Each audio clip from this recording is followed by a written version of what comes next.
دیکھ بھال کرتا ہے۔ اس شعر میں شاعر جو ہیں حفیظ جالندھری کائنات کی خالق کائنات کی حمد و ثنا بیان کرتے ہوئے کہتے ہیں کہ آسمانی نظام جو نظام شمسی اور قمری پر مشتمل ہے، سارے نظام کا کنٹرول اللہ کے ہاتھ میں ہے۔ جیسے کہ قرآن پاک میں اللہ نے فرمایا کہ نہ سورج کی مثال ہے نہ سورج کی مجال ہے کہ چاند کو جا پکڑے، اور نہ رات سبقت کرنے والی ہے، ٹھیک ہے، دن سے، یہ سب ایک دائرے میں تیر رہے ہیں۔ جیسے کسی شاعر نے کیا خوب کہا ہے، چاند میں کہکشاں میں پھولوں میں تو اس کی نشانیاں دیکھوں۔ تو دوسرے مصرے میں شاعر کہتے ہیں کہ اللہ ہی ہے جس نے اس باغ میں دنیا میں لازوال بہار پیدا کر رکھی ہے، اس باغ کا نگہبان اور اصلی مالک اور نگران بھی اللہ تعالیٰ ہے۔ بیٹے تیسرے شعر کی طرف آئیں۔ زمین پر جلوہ آرا ہیں مظاہر اس کی قدرت کے، بچھائے ہیں اسی داتا نے دسترخوان نعمت کے۔ تو اس شعر میں اللہ تعالیٰ کی بڑی عظمت اور بڑائی بزرگی بیان کرتے ہوئے شاعر کہتا ہے جلوہ آرا ہونا، ظاہر ہونا یعنی نمایاں نظر آنا، مظاہر مظہر کی جمع ہے، مراد جو نظارے ہیں تمام۔ داتا کا معنی ہے حقیقی، عطا کرنے والا یعنی رزق دینے والا۔ دسترخوان وہ کپڑا ہوتا ہے جس پر بیٹھ کے کھانا کھاتے ہیں۔ تو اس کا مفہوم یہ ہوگا پورے شعر کا کہ اللہ تعالیٰ کی باکمال قدرت کے طرح طرح کے نظارے جگہ جگہ نظر آتے ہیں، اسی داتا نے تمام مخلوقات کو کھانے کے لیے دسترخوان بچھا رکھے ہیں۔ حفیظ جالندھری خالق کائنات کی حمد و ثنا بیان کرتے ہوئے تشریح طلب شعر کے پہلے مصرے میں کہتے ہیں کہ زمین پر ہمیں اللہ کی قدرت کی جتنی بھی نشانیاں نظر آتی ہیں، اس کے جلووں کے انداز ہیں، ہم ان علامتوں کو دیکھ کر اللہ کی ذات کے بارے میں کیا سرائیاں کر سکتے ہیں۔ یعنی کہ جب ہم اللہ کی قدرت کو دیکھتے ہیں تو ہم سوچ سکتے ہیں کہ خدا کس عظیم قدرت کا مالک ہے۔ جیسے کہ کسی شاعر نے کیا خوب فرمایا ہے کہ ذرے ذرے سے عیاں ہونے کے بعد آج تک راز حقیقت راز ہے۔ دوسرے مصرے میں شاعر کہتے ہیں کہ اللہ تعالیٰ جو اس کائنات کا حقیقی داتا ہے، اسی نے پوری کرۂ ارض کو انسان کے لیے دسترخوان بنایا ہے۔ زمین پر پھل ہیں، سبزیاں ہیں، اسی طرح زمین پر بیٹھ کر وہ اللہ کی نعمتوں سے لطف اندوز ہوتا ہے۔ جیسے کہ قرآن پاک میں اللہ ارشاد فرماتے ہیں، پاکیزہ چیزوں میں سے کھاؤ جو ہم نے تمہیں عطا کی ہیں اور اس کا شکر ادا کرو۔ تو اگلا شعر ہے بچوں، شعر نمبر 4۔ یہ سرد و گرم، خشک و تر، اجالا اور تاریکی، نظر آتی ہے سب میں شان اسی کی ذات باریکی۔ سرد و گرم، ٹھنڈی اور گرم چیزیں، خشک و تر، خشکی اور سمندر، اجالا اور تاریکی سے مراد ہے روشنی اور اندھیرا یعنی صبح و شام، اور باری کا مطلب ہے پیدا کرنے والا۔ تو شاعر اسی طرح اللہ تعالیٰ کی تعریف بیان کرتے ہوئے کہتا ہے کہ اس کائنات کے ہر رنگ میں، ہر انگ میں اللہ تعالیٰ کی ذات کی شان رچی وسیع معلوم ہوتی ہے۔ اللہ تعالیٰ کی حمد و ثنا بیان کرتے ہوئے شاعر کہتے ہیں کہ پہلے مصرے میں کہتے ہیں کہ اگر سردی ہے تو اس کی ضد گرمی کو اللہ نے پیدا کیا، اگر خشکی ہے تو اس کی ضد اللہ نے سمندر کو بنایا ہے، اگر اجالا ہے تو روشنی کو بنایا ہے۔ جیسے کوئی شاعر کیا خوب کہتا ہے کہ پھولوں کی مہک میں تو، انجم کی جھلک میں تو، وہ رنگ صبا تیرا، یہ شان ادا تیری۔ دوسرے مصرے میں شاعر کہتا ہے کہ کائنات میں جو بھی چیز ہمارے دائرۂ بصارت میں آتی ہے یعنی ہمیں نظر آتی ہے، اس پر غور کریں تو ہمیں سب سے بڑی شان والے اللہ کی شان نظر آتی ہے۔ وہ صاحب ذی شان ہے، وہ ہر کسی کو شان عطا کرنے والا ہے، اسی نے اپنے محبوب بے مثال صلی اللہ علیہ وآلہ وسلم حضرت محمد کو شان کریمی عطا فرمائی ہے۔ جیسے کہ کوئی شاعر کیا خوب کہتا ہے کہ خدا کی عظمتیں کیا ہیں، محمد مصطفیٰ جانے، مقام مصطفیٰ کیا ہے، محمد کا خدا جانے۔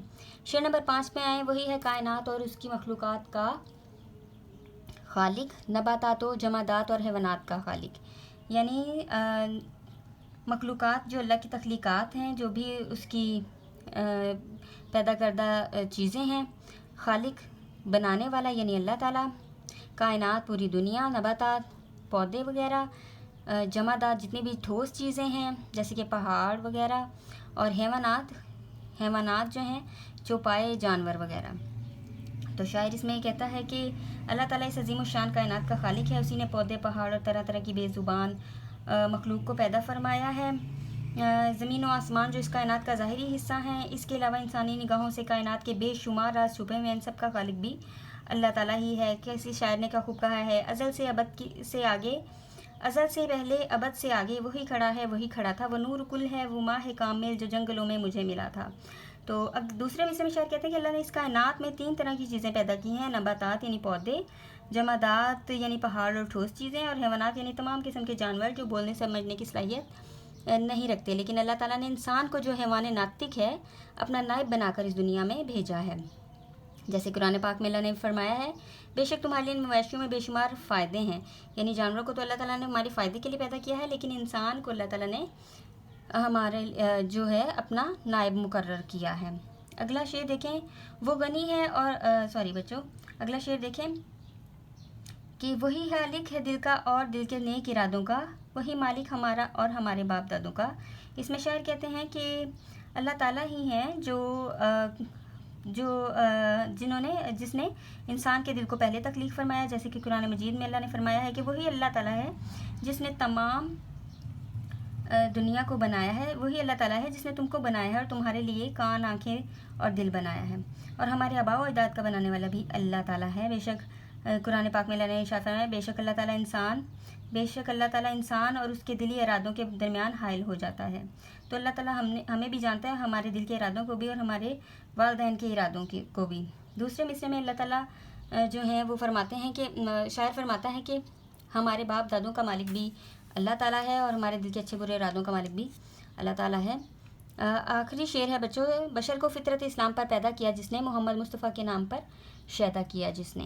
اس شعر میں جو ہے اللہ تعالیٰ شاعر نے اللہ تعالیٰ کی عظمت و بڑائی بیان کی ہے اور نبی پاک صلی اللہ علیہ وآلہ وسلم کی بھی عظمت اور بزرگی بیان کی ہے کہ فطرت کہتے ہیں، فطرت اسلام یعنی اسلام کی فطرت، بشر آدم کی اولاد کو کہتے ہیں، انسانوں کو شیدا عاشق کو کہتے ہیں، اور محمد مصطفیٰ نبی پاک صلی اللہ علیہ وآلہ وسلم محبوب باری تعالیٰ کو کہتے ہیں۔ تو شاعر کہتے ہیں کہ اللہ تعالیٰ نے ہر انسان کو فطرت اسلام پر پیدا کیا، سب کو نبی کی محبت اور ان کے نام پر قربان ہونے والا بنایا۔ تو اور پہلے مرسلے میں ورڈز کر رہے ہیں شاعر کہ اللہ تعالیٰ تمام انسانوں کو فطرت اسلام پر پیدا فرماتا ہے، یعنی کہ اللہ تعالیٰ سب کو مسلمان پیدا کرتا ہے، اور اللہ کے نزدیک بھی پسندیدہ دین اسلام ہے، یہ قرآن پاک میں بھی اللہ نے فرمایا ہے۔ اور حدیث ہے کہ جو بھی بچہ پیدا ہوتا ہے وہ فطرت اسلام پر پیدا ہوتا ہے، بس اس کے ماں باپ اسے یہودی، نصرانی اور مجوسی بنا دیتے ہیں۔ اگلے مصرے میں شاعر کہتا ہے کہ اسی انسانی فطرت کی طرف قرآن مجید نے ارشاد فرمایا کہ اپنا منہ سب سے موڑ کر دین کی طرف کر لو، یہی وہ فطرت جس پر خدا نے لوگوں کو پیدا کیا ہے۔ دوسرے مصرے میں شاعر کہتے ہیں کہ اللہ نے یہ کائنات اپنے محبوب حضرت محمد صلی اللہ علیہ وسلم کی تخلیق میں فرمائی ہے، یعنی کی خاطر تخلیق فرمائی ہے، جیسے کہ مولانا ظفر علی خان کا ایک شعر ہے کہ نہ جب تک کٹ مروں میں خواجہ یثرب کی حرمت پر، خدا شاہد ہے کامل میرا ایمان ہو نہیں سکتا۔